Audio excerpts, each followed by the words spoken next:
So hello friends, this is Utkarsh and welcome back to my channel. और आज की video में फ्रेंड्स हम लोग पढ़ने वाले हैं क्लास 10 की साइंस का चैप्टर 7 जिसका नाम है कंट्रोल एंड कोऑर्डिनेशन।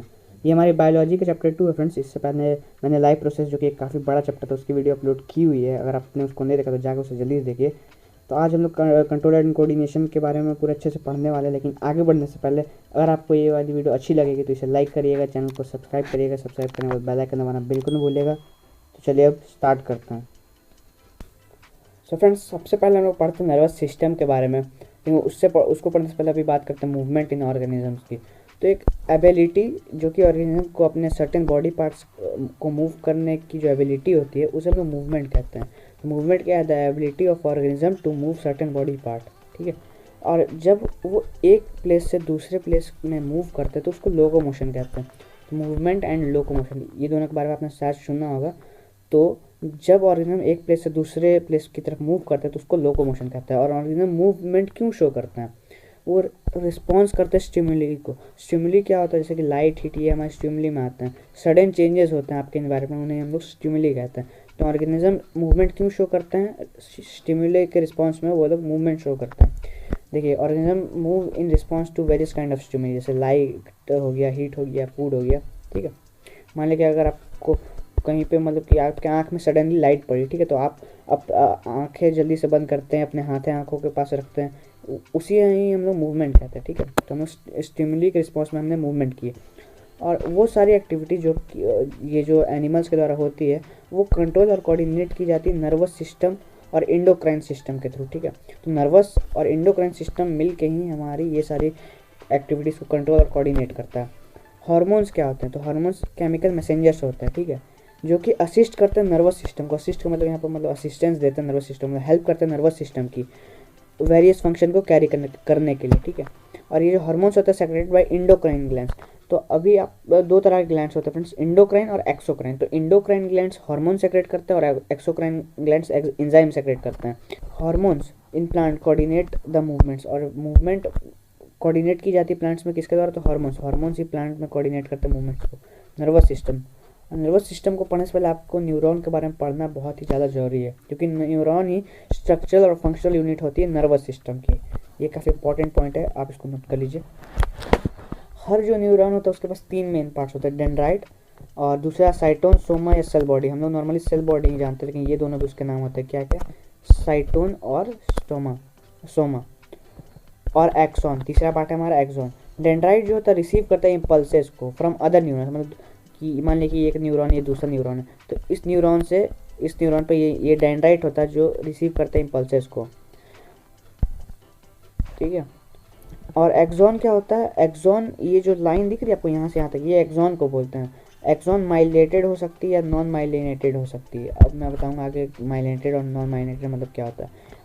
और इम्पल्स ट्रांसमिशन जो होता है वो फास्टर होता है माइलिनेटेड न्यूरॉन में। ठीक है। तो जो माइलिनेटेड न्यूरॉन्स होते हैं उनमें इम्पल्स ट्रांसमिशन फास्ट होता है। जैसे कि ये हमारा न्यूरॉन का स्ट्रक्चर है, यहाँ पर आधा कटा हुआ देखिए। तो ये जो यहाँ से यहाँ तक वो एक्सॉन है, और ये जो आपको ये दिख रही है येलो येलो सी, तो ये माइलिन शीथ है। और इस पूरी ये माइलिनेटेड न्यूरॉन है, तो ये फास्टर इम्पल्स कैरी करेगी। ठीक है। क्योंकि न्यूरॉन्स ऐसी भी होती है जिसमें ये बस मान लीजिए कि ये ऐसी ही लाइन है। ठीक है। ये जो गोल गोल है जिनको माइलिन शीथ कहते हैं, ये यहाँ पर नहीं है। और ये हमारा पूरा का पूरा न्यूरॉन देखिए, ये न्यूक्लियस है और ये डेंड्राइट्स है और ये एक्सॉन टर्मिनल है और ये सेल बॉडी होती है। ठीक है। सेंट्रल नर्वस सिस्टम, हम लोग नर्वस सिस्टम को मेनली तीन तरह से क्लासीफाई करते हैं, CNS, PNS और ANS। ठीक है। सबसे पहला और सबसे जो इम्पोर्टेंट हम लोग का नर्वस सिस्टम वो central nervous system.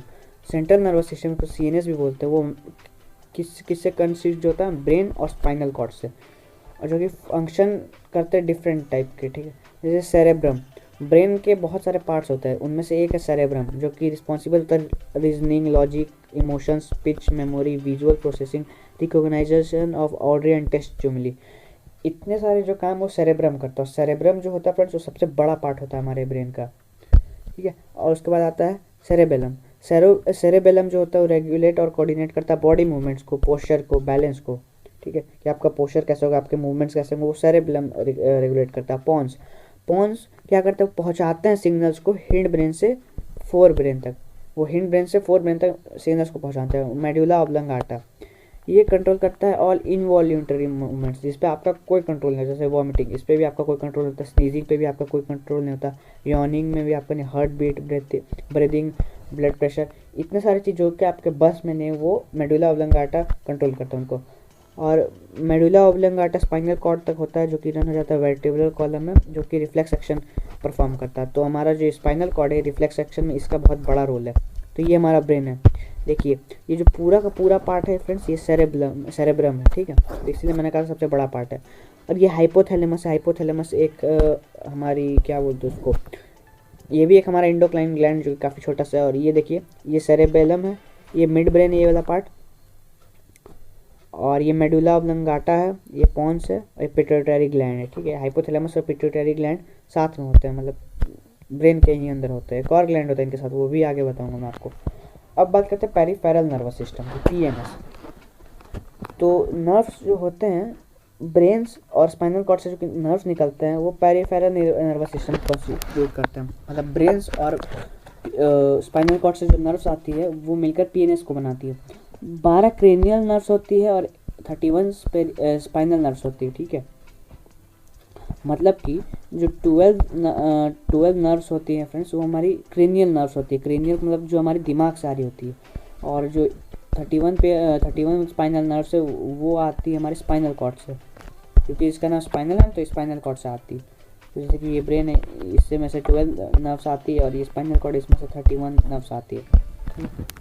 Somatic nervous system, तो ये एक पार्ट है, ठीक है, पीएनएस का, जो कि पीएनएस की नर्व्स होती है, कंट्रोल करती है वॉलंटरी एक्शंस को ऑफ बॉडी, मतलब जो आपके कंट्रोल में होती है, और यही बनाती है सोमैटिक नर्वस सिस्टम को। तो ये बस पीएनएस का एक पार्ट था। ऑटोनॉमिक नर्वस सिस्टम यानी कि एएनएस, जिसके बारे में मैंने आपको बताया था। तो जो भी नर्व्स है ना पीएनएस की, जो कंट्रोल करती है इनवॉल्यूटरी एक्शंस को, वो करती है ऑटोनॉमिक नर्वस सिस्टम को फॉर्म। यानी कि जो भी नर्व्स पीएनएस की वॉलंटरी एक्शंस को मतलब परफॉर्म करती थी, वो आती सोमैटिक नर्वस सिस्टम में, और पीएनएस की वो सारी नर्व्स जो कि इनवॉलंटरी एक्शंस को परफॉर्म करती थी वो आती है ऑटोनॉमिक नर्वस सिस्टम में। तो एक डिफरेंस है, आपको कंफ्यूज मत होइएगा।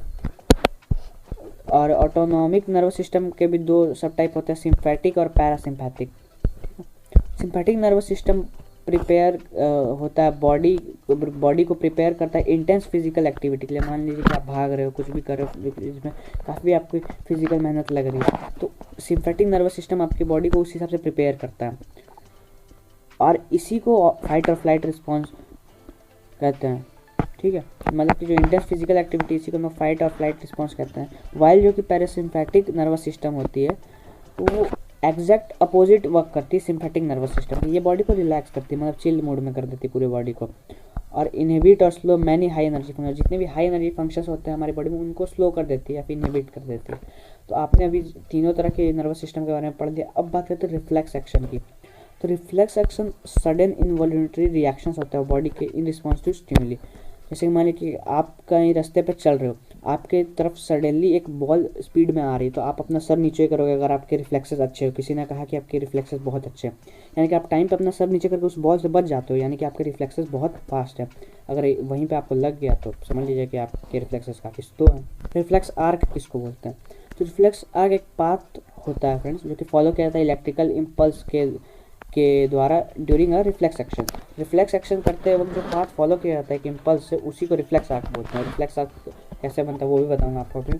तो जो एक इम्पल्स होता है ट्रैवल करता है रिसेप्टर्स में से, रिसेप्टर, और मान लीजिए कि जो आपका स्किन है वो एक रिसेप्टर है, टू द स्पाइनल कॉर्ड। तो और स्पाइनल कॉर्ड तक इम्पल्सेस को सबसे पहले लेके जाता है, और उसके बाद ब्रेन तक, फिर वो प्रोसेस होता है, और फिर इंफॉर्मेशन वापस वहाँ से आती है और मसल्स में जाती है। मसल्स को हम लोग इफेक्टर्स कहते हैं, क्योंकि आप वही ना, आपको आपका हाथ मान लीजिए कि किसी हॉट पैन पे टच है तो वही उन्हीं के एक्शन से वो हटेगा वहाँ से। Receptor organ sensory afferent neuron interneuron motor efferent neuron effector organ are the components of reflex arc. तो अभी मैं आपको अच्छे से समझाता हूँ। रिसेप्टर ऑर्गन यानी कि हमारा स्किन, सेंसरी या एफरेंट न्यूरॉन, तो एफरेंट न्यूरॉन को सेंसरी न्यूरॉन भी बोलते हैं, और इंटर न्यूरॉन उसके बाद आता है मोटर या इफरेंट न्यूरॉन, उसके बाद आता है इफेक्टर यानी कि आपका मसल। यही रिफ्लेक्स आपको फॉर्म करता है। मान लें कि ये देखिए यहाँ पर एक हॉट कैंडल है, तो इसकी फ्लेम को आपने गलती से टच कर लिया, तो यहाँ से सेंसरी न्यूरॉन के थ्रू ये सारी इंफॉर्मेशन जाती है स्पाइनल कॉर्ड पे। ये हमारा स्पाइनल कॉर्ड है, ठीक है। देखिए यहाँ पर इंटर न्यूरॉन से, इंटर न्यूरॉन उसको बोलते हैं जहाँ पर मोटर न्यूरॉन और सेंसरी न्यूरॉन का मतलब ज्वाइन करती है। तो ये ग्रीन वाली देखिए, ये हमारी सेंसरी न्यूरॉन, ये गई स्पाइनल कॉर्ड में, स्पाइनल कॉर्ड वाली इंटर न्यूरॉन में गई, इंटर न्यूरॉन से फिर मोटर न्यूरॉन, मोटर न्यूरॉन से ये आती है मसल्स में जो कि हमारे इफेक्टर्स। तो यही बोलते हैं हाथों कि भाई तुम पीछे हो जाओ, नहीं तो तुम्हारे मतलब और भी ज़्यादा बर्न लग हो सकता है। तो इसी से आप जल्दी से अपनी उंगली हटा लेते हो और आप बच जाते हो। तो यही एक रिफ्लेक्स आर्क है। अब बात करते हैं प्रोटेक्शन ऑफ सीएनएस, जो सेंट्रल नर्वस सिस्टम होता है यानी कि हमारी ब्रेन, और ये काफ़ी इंपॉर्टेंट चीज़ है। अगर मतलब कि डैमेज हो जाती है ये, तो फिर आपको काफ़ी दिक्कत हो सकती है। तो ब्रेन प्रोटेक्ट होता है 3 मेन लेयर से। एक बोनी स्कल होता है जिसको क्रेनियम कहते हैं, जैसे कि ये हमारा ब्रेन है ना, तो एक बोनी स्कल होता है जिसके अंदर रहता है, तो इसको क्रेनियम बोलते हैं। और सेरेब्रोस्पाइनल फ्लूइड एंड मेनिंग, तो ये 3 चीज़ें होती है जो आपकी ब्रेन को बचाती है। स्पाइनल कॉर्ड की प्रोटेक्शन कौन करता है? Vertebral column. तो वर्टेब्रल कॉलम के अंदर स्पाइनल कॉर्ड होता है, तो वर्टेब्रल कॉलम स्पाइनल कॉर्ड को बचाता है। प्लांट हार्मोन्स एंड मूवमेंट्स, तो अब बात करते हैं प्लांट की हार्मोन्स के और उनके मूवमेंट्स के बारे में। तो प्लांट हार्मोन किसको कहते हैं? तो प्लांट्स हार्मोन को बेसिकली फ्रेंड्स फाइटो हार्मोन कहते हैं, ठीक है, फाइटो हार्मोन्स। प्लांट हार्मोन का मतलब जितने भी प्लांट हार्मोन्स है उनको हम लोग फाइटो हार्मोन्स ही कहते हैं। उनके भी टाइप है वो आगे बताऊंगा। कंट्रोल एंड कोऑर्डिनेशन जो होता है इन प्लांट्स में, वो कैरिड आउट हार्मोन्स होता है, आपको पता है। देखिए तो यहाँ पर प्लांट हार्मोन्स है और यहाँ पर फंक्शंस दिए गए। सबसे पहला हार्मोन है ऑक्सीन। तो ऑक्सीन क्या कहते हैं? ये हेल्प करता है ग्रोथ ऑफ प्लांट टिश्यू। तो प्लांट टिश्यू में ग्रोथ ऑक्सीन की मदद से ही होता है। उसके बाद cytokinin. Cytokinin cell division, delay ageing of cells, यानी कि ये सेल डिवीजन को प्रमोट करता है और जो एजिंग होती है सेल्स की, मतलब कि सेल्स की एज हो ना, उसे भी कम करता है। उसके बाद जिब्रेलिन। जिब्रेलिन क्या करता है? Growth of stem, initiates and germinate, promotes, मतलब सीड का जर्मिनेशन और स्टेम की ग्रोथ, प्रमोट्स फ्लावरिंग, मतलब कि फूलों का उगना, सेल डिवीजन, सीड ग्रोथ, ये सारे काम ग्रोथ से रिलेटेड जिब्रेलिन करता है। और ये जो तीनों हार्मोन्स है फ्रेंड्स, ये कलेक्टिवली मतलब सेम ही एक जैसे ही काम करते हैं। जैसे देखिए help in growth of plant tissue, मतलब सब ये ग्रोथ ही हार्मोन्स, आप इन्हें कह सकते हो तीनों के, वैसे थोड़ा थोड़ा सबका अलग है।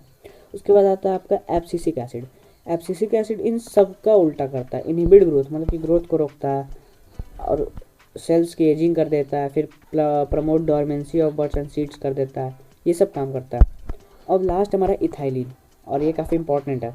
ये गैसियस हार्मोन होता है फ्रेंड्स, मतलब कि ये गैसियस फॉर्म में रहता है और ये राइपेनिंग ऑफ फ्रूट्स करता है, मतलब फ्रूट्स को पका देता है। और एक बात बताता हूँ, कभी कभी शायद आपने नहीं देखा होगा, लेकिन आपने मान लिया कि एक जगह पर बहुत सारे बनानाज रखे हैं और बहुत सारे कच्चे हैं, बस उसमें से एक पका हुआ है, तो उसमें से गैसियस है क्योंकि इथाइलिन, तो इथाइलिन एक जो कि पका हुआ बनाना उसमें से दूसरों में जाएगा और वो सबको पका देगा। तो आप कभी ऐसे चेक कर सकते हो इथाइलिन को देखना तो। और अगर आपको ये 5 हार्मोन्स को याद करना तो इसके लिए भी मैं आपको एक ट्रिक बताता हूँ। तो आपको बस सिंपली याद रखना एक वर्ड जिसका नाम है केज, ठीक है, मैं इसको डबल ए लिख दे रहा हूँ, केज। तो सी से होता है फ्रेंड साइटोकिनिन, ए से होता है ऑक्सीन, और ए से होता है एब्सिसिक एसिड, जी से होता है जिब्रेलिन और ई से होता है इथाइलिन। तो आप कैज से याद कर सकते हो ये 5 हार्मोन्स को। अगर आपको ऐसे याद हो जा रहा है ठीक है, तो आप इस ट्रिक को भी फॉलो कर सकते हो। ग्रोथ इंडिपेंडेंट मूवमेंट्स, मतलब ग्रोथ पे जो डिपेंडेंट नहीं है उन मूवमेंट्स की बात करें तो movement which are not growth related, जैसे कि ग्रोथ से रिलेटेड जो मूवमेंट नहीं उन्हें नास्टिक मूवमेंट्स कहते हैं, ठीक है। और ये जो मूवमेंट्स होते हैं ये कब होता है? Response to environmental stimuli, but direction of response is not dependent on the direction of stimuli. जो नास्टिक मूवमेंट्स होती है फ्रेंड्स, वो क्यों होती है? In response to environmental stimuli, but जो उनकी डायरेक्शन होती है ग्रोथ की, वो स्टिमुली की डायरेक्शन पर डिपेंड नहीं करती है, ठीक है। A movement in touch me not plant is thigmonastic movement, movement in response to touch, मतलब एक टच मी नॉट प्लांट होता है जिसको अगर आप टच करोगे, जिसको थिग्मोनास्टिक बोलते हैं, तो वो सिकुड़ जाएगा, तो वो मूवमेंट शो करते हैं, ठीक है। और जैसे कि बहुत हर जो नास्टिक मूवमेंट्स होते हैं, आप समझ लिया कि ये क्या होता है। स्टिमुलस के रिस्पॉन्स में जो मूवमेंट की जाती है प्लांट्स के द्वारा, उससे हम लोग नास्टिक मूवमेंट्स कहते हैं। और ये थिग्मोनास्टिक एक उसी का एग्जाम्पल है, टच मी नॉट प्लांट में जो होता है। ग्रोथ रिलेटेड मूवमेंट्स, अब ग्रोथ रिलेटेड मूवमेंट होते हैं कौन कौन? तो movements which are related to growth, मतलब ग्रोथ से रिलेटेड उन्हें ट्रॉपिक मूवमेंट कहते हैं।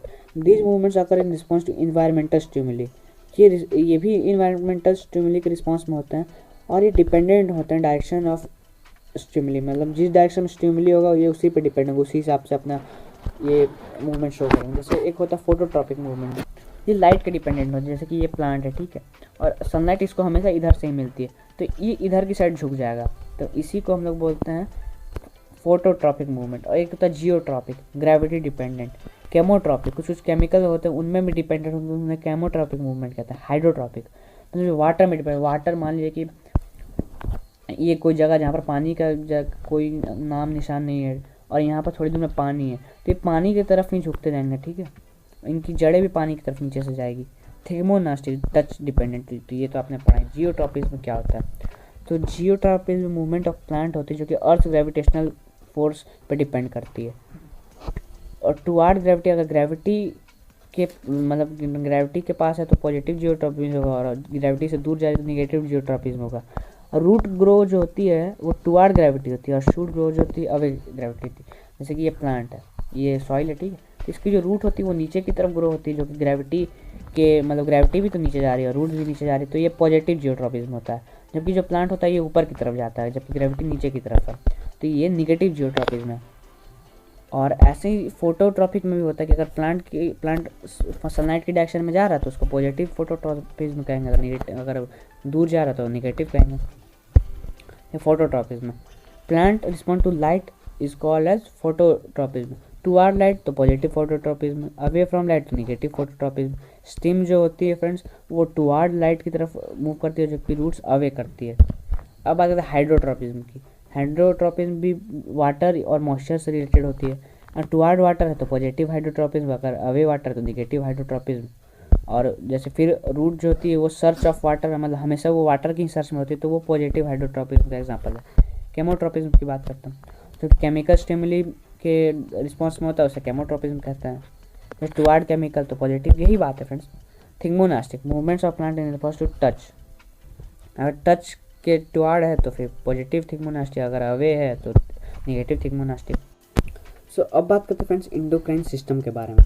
तो इंडोक्राइन सिस्टम में इंडोक्राइन ग्लैंड्स होते हैं और उनके हार्मोन्स होते हैं, लेकिन उससे पहले एक्सोक्राइन ग्लैंड्स क्या होते हैं वो आपको बता दूंगा, तो आपको पता ही होंगे। तो एक्सोक्राइन ग्लैंड्स जो होते हैं फ्रेंड्स वो ऐसे ग्लैंड्स होते हैं जो कि डिस्चार्ज मतलब अपने सेक्रेशंस को जो वो सेक्रेट करते हैं उन्हें डिस्चार्ज करते हैं बाय मीन्स ऑफ डक्ट्स, मतलब डक्ट्स के थ्रू अपने सेक्रेशन को डिस्चार्ज करते हैं, जो कि एपिथेलियल सरफेस में ओपन होते हैं, ठीक है। जैसे कि एक्सोक्राइन ग्लैंड में हमारा पैंक्रियाज आता है, वैसे ये दोनों है, इंडोक्राइन और एक्सोक्राइन दोनों हैं। तो और एंडोक्राइन ग्लैंड्स डकलेस ग्लैंड होते हैं, तो ये दोनों के बीच में मेजर डिफरेंस है कि जो एक्सोक्राइन ग्लैंड्स होते हैं वो डक्ट के थ्रू अपने डिस्चार्ज करते हैं सेक्रेशंस को, और ये डकलेस ग्लैंड्स होते हैं जो कि हार्मोन्स को डायरेक्ट ब्लड स्ट्रीम में इंजेक्ट कर देते हैं। पिट्यूटरी ग्लैंड, तो अभी हम लोग इंडोक्राइन ग्लैंड्स के बारे में पढ़ रहे हैं, इंडोक्राइन सिस्टम। तो सबसे पहला जो हमारा और इम्पोर्टेंट इंडोक्राइन ग्लैंड है वो है पिट्यूटरी ग्लैंड। जो पिट्यूटरी ग्लैंड होता है वो एक पीस साइज होता है, मतलब कि एक मटर के दाने के जैसा ग्लैंड होता है, जो कि लोकेटेड होता है बेस ऑफ ब्रेन, मतलब मैंने आपको बताया ब्रेन में होता है। और ये मास्टर ग्लैंड होता है, और ये इंपॉर्टेंट है काफ़ी, इसी को मास्टर ग्लैंड कहते हैं। तो एक मास्टर ग्लैंड होता है जो कि कंट्रोल करता है secretions of all other endocrine glands, और इसको छोड़ के जो बाकी जितने सारे इंडोक्राइन ग्लैंड्स हैं ना, तो उन्हें ये कंट्रोल करता है। और ये सेक्रेट करता है क्या, ये सेक्रेट करता है ग्रोथ हार्मोन। तो सेक्रेशंस आते हैं एग्जाम में कि पिट्यूटरी ग्लैंड कौन सा हार्मोन सेक्रेट करता है, तो वो सेक्रेट करता है ग्रोथ हार्मोन जीएच। और अंडर सेक्रेशन मतलब कि अगर कम सेक्रेट हो जीएच तो ड्वार्फिज्म कॉज हो जाती है। देखा होगा आपने कुछ लोगों को जो कि काफ़ी छोटे रह जाते थे, 3-4 फीट की हाइट उनकी मैक्सिमम रहती है। और ओवर सेक्रेशन जो होता है वो जाइजेंटिज्म काउज करता है इन चिल्ड्रंस में। तो जाइजेंटिज्म चिल्ड्रन में कहते हैं और एक्रोमेगैली एडल्ट्स में। अगर एडल्ट्स में ओवर सेक्रेशन है तो उसको एक्रोमेगैली कहेंगे, और चिल्ड्रन में तो जाइजेंटिज्म कहेंगे, ठीक है। इसमें काफ़ी लंबे मतलब कि 8-9 फीट के हो जाते हैं कोई आदमी, तो उन्हीं को हम लोग एक्रोमेगैली या जाइजेंटिज्म कहते हैं अगर बच्चे काफ़ी लंबे होते हैं तो। थायराइड ग्लैंड, तो ये एक बटरफ्लाई शेप्ड ग्लैंड होता है फ्रेंड, जो कि लोकेट होता है थ्रॉट में। ये जो हमारे थ्रॉट होती है उसमें लोकेट होता है, बटरफ्लाई के शेप होता है, शेप भी आप याद रखें। और ये क्या सेक्रेट करता है, थायरोक्सिन। तो इसका कौन सा हार्मोन है, ये थायरोक्सिन सेक्रेट करता है, और वो GH which regulates the metabolism of body. तो ये जो है ना इसका फंक्शन मेटाबॉलिज्म, ये काफ़ी पूछा जाता है। हम और मेरे कुछ दोस्त क्विज कंपटीशन के लिए गए थे, साइंस क्विज के लिए, तो वहाँ पर पूछा गया था कि कौन सा जो हार्मोन है वो रेगुलेट करता है मेटाबॉलिज्म को, थायरोक्सिन। आप इसे अच्छे से याद रखिएगा। आयोडीन रिक्वायर होता है फ्रेंड्स थायरोक्सिन बनाने के लिए बॉडी में। अगर आयोडीन की डिफिशियंसी होती है, यानी कि आयोडीन की कमी होती है या फिर अंडर सेक्रेशन होता है, thyroxine leads to goitre. Goitre एक बीमारी होती है, आपने पढ़ा होगा इसके बारे में लोअर क्लासेस में, जिसमें आपका गर्दन फूल जाता है या लटक जाता है, इसी गोइटर कहते हैं। पैंक्रियास के बारे में बात करते हैं, ये भी काफ़ी इंपॉर्टेंट है। तो ये एक लीफ लाइक ग्लैंड होता है, मतलब कि इसका जो शेप होता है काफ़ी हद तक एक पत्ते के जैसा होता है, जो कि स्टमक के पीछे होता है। It is a endocrine gland as well exocrine gland, मैंने आपको काफ़ी पहले से ये बात बताई है। इसका मिक्स्ड नेचर है। एज एंडोक्राइन ग्लैंड होने के कारण ये दो हार्मोन्स को मैन्युफैक्चर करता है, एक इंसुलिन और ग्लूकागॉन, जो बोथ होते हैं वो एक दूसरे के अपोजिट वर्क करते हैं। एक मतलब दोनों शुगर लेवल रेगुलेट करते हैं। जैसे जो ग्लूकागॉन होता है वो शुगर लेवल इंक्रीज करता है, जबकि इंसुलिन घटा देता है शुगर लेवल को। और एक्सोक्राइन ग्लैंड्स होने के नाते ये सेक्रेट करते हैं इंजाइम्स, मैंने आपको बताया था, जो कि ब्रेक करते हैं प्रोटीन्स को। मैंने चैप्टर 1 में भी इनके बारे में बताया, प्रोटीन को, कार्बोहाइड्रेट को, न्यूक्लिक एसिड्स को। और इनसफिशिएंट अमाउंट ऑफ इंसुलिन क्या करता है, पैंक्रियाज को लीड करता है डायबिटीज़ की। ठीक है, अगर ग्लूकागॉन का ओवर सेक्रेशन होगा फ्रेंड्स, तो वहाँ पर डायबिटीज़ हो जाती है। और डायबिटीज़ के केस में आपने देखा कि इंसुलिन के इंजेक्शन दिए जाते हैं, क्योंकि वो शुगर लेवल को लो करता है, जिससे डायबिटीज़ भी लो हो जाती है। अब बात करते हैं एड्रिनल ग्लैंड्स के बारे में। तो ये कहाँ होते हैं, पेयर ऑफ किडनी, हमारे पास 2 किडनीज है ना, तो ये 2 एड्रिनल ग्लैंड्स होते हैं, जो कि किडनी के जस्ट ऊपर होते हैं। ये हमारी जैसे कि किडनी है, तो ये ऊपर ही होते हैं adrenal glands. It decreases in size with age, और आप जैसे जैसे बड़े होते जाओगे तो इनका साइज छोटा जाता है। बच्चों में ये काफ़ी बड़ा होता है, और बच्चों बड़े होने के साथ साथ ये छोटा होता जाता है। ये सेक्रेट करता है hormones adrenaline which helps in flight and fight response. मैंने सबसे पहले हमने यही डिस्कस किया था। मतलब एडवर्स कंडीशन, मान लीजिए कि आपके पीछे कोई डायनासोर पड़ा हुआ है, तो आप क्या करोगे, सबसे पहले भागोगे। तो एक काफ़ी एडवर्स कंडीशन होती है, जिनमें आपको काफ़ी एनर्जी की ज़रूरत रहती है, तो आप उस केस में सुपर ह्यूमन बन जाते हो। तो उस केस में एड्रेनलिन सेक्रेट होता है। ये एक नॉन एड्रेनलिन भी सेक्रेट करता है। तो काफ़ी लोगों को कन्फ्यूजन होती है। तो देखिए, मैं आपको बताता हूँ कि एड्रिनल ग्लैंड जो होते हैं इसके 2 पार्ट होते हैं, एक होता है एड्रिनल कॉर्टेक्स और एक होता है एड्रिनल मेड्यूला। एड्रिनल कॉर्टेक्स 3 चीज़ें सेक्रेट करता है, ठीक है। कौन कौन, ग्लूकोकार्टियोकॉइड्स, मिनरेलोकार्टियोकॉइड्स और सेक्स कार्टियोकॉइड्स। और जो एड्रिनल मेड्यूला होता है वो 2 चीज़ें सेक्रेट करता है, एड्रेनलिन और नॉन एड्रेनलिन। तो ये जो एड्रेनलिन और नॉन एड्रेनलिन है, ये कौन सेक्रेट करता है, एड्रिनल मेड्यूला, ठीक है। बात करते हैं हम लोग गोनैड्स की। गोनैड्स कैसे कहते हैं, तो ये गैमेट प्रोड्यूसिंग ऑर्गन्स होते हैं गोनैड्स। टेस्टिस मेल में होते हैं और ओवेरीज फीमेल्स में होते हैं। टेस्टिस क्या होते हैं, वो मेल हार्मोन टेस्टोस्टेरोन इसको सेक्रेट करते हैं, और जो ओवेरीज होते हैं वो प्रोड्यूस करते हैं फीमेल हार्मोन ओएस्ट्रोजन और प्रोजेस्टेरोन। तो ये 2 हार्मोन्स ओवेरीज के थ्रू सेक्रेट किए जाते हैं, और हार्मोन जो कि मेल टेस्टिस प्रोड्यूस करता है वो होता है टेस्टोस्टेरोन। तो आप प्रोनाउंसिएशन काफ़ी बढ़िया से करिए, क्योंकि इसके लिए भी काफ़ी मार्क्स कट जाते हैं। टेस्टेरोन और oestrogen help in producing gametes and responsible for sexual characteristics in male and female. अभी हमारा जो नेक्स्ट चैप्टर है रिप्रोडक्शन, उसमें हम लोग इसके बारे में अच्छे से पढ़ेंगे, ठीक है। और प्रोजेस्टेरोन प्रेगनेंसी हार्मोन है। अदर एंडोक्राइन ऑर्गन्स क्या क्या होता है, हाइपोथैलेमस, पैराथायराइड और पीनियल और थाइमस। ये जो 4 एंडोक्राइन ये भी ग्लैंड्स हैं, तो इनके कुछ उतना स्पेसिफिक फंक्शन नहीं रहता, इसलिए इसके बारे में नहीं दिया गया, लेकिन मैं आपको बता देता हूँ।